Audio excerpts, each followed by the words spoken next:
Okay, so we are back here. This is a bit of a explainer.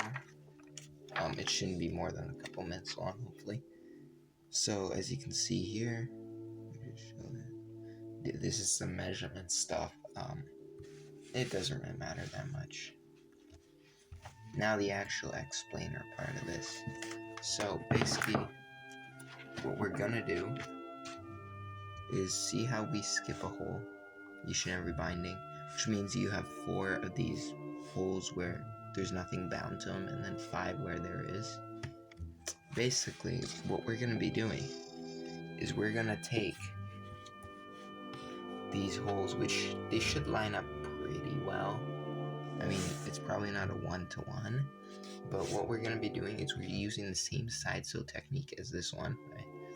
Except with this yarn, obviously, and string. And we're going to do the same thing on the actual binding when we're binding each and every section together. This is a section of 50 pages.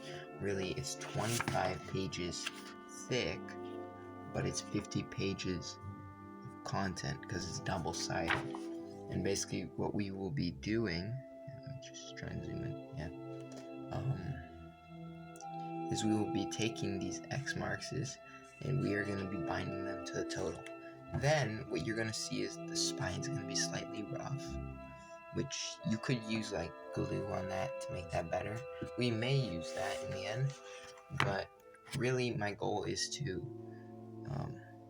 sand this edge, and this edge off, possibly sand the spine off slightly, just so everything's aligned. It doesn't really ruin the binding because the binding's not on the spine or the pages, and instead is on the side. So in theory, there's no actual problem with sanding that, if that makes sense. Then what we are going to do is we're going to take some paint. I think gold paint would be good here, kind of like the actual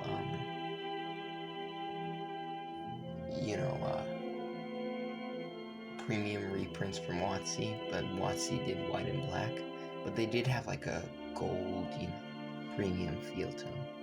So what we're going to be doing for this one is we're just going to be coloring in everything with like a golden paint on all edges once they're sanded off, and that will leave us with probably a really nice finish.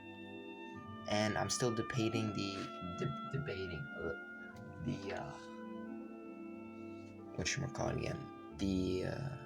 headbands.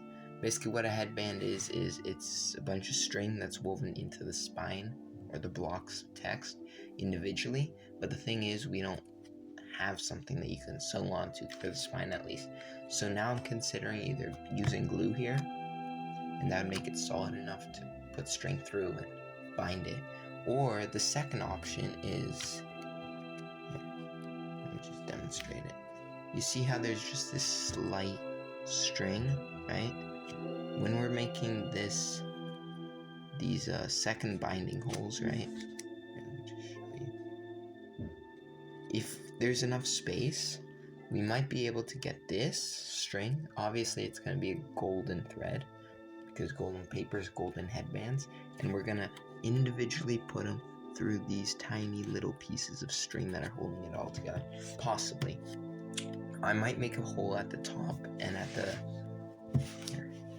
the very bottom here and somewhere here, and we could do end bands like that, because end bands can be either machine made and glued on, but I find that those are worse and it's better to make them yourself, and that way it's kind of attached to the binding and would help secure it as everything would be knotted together.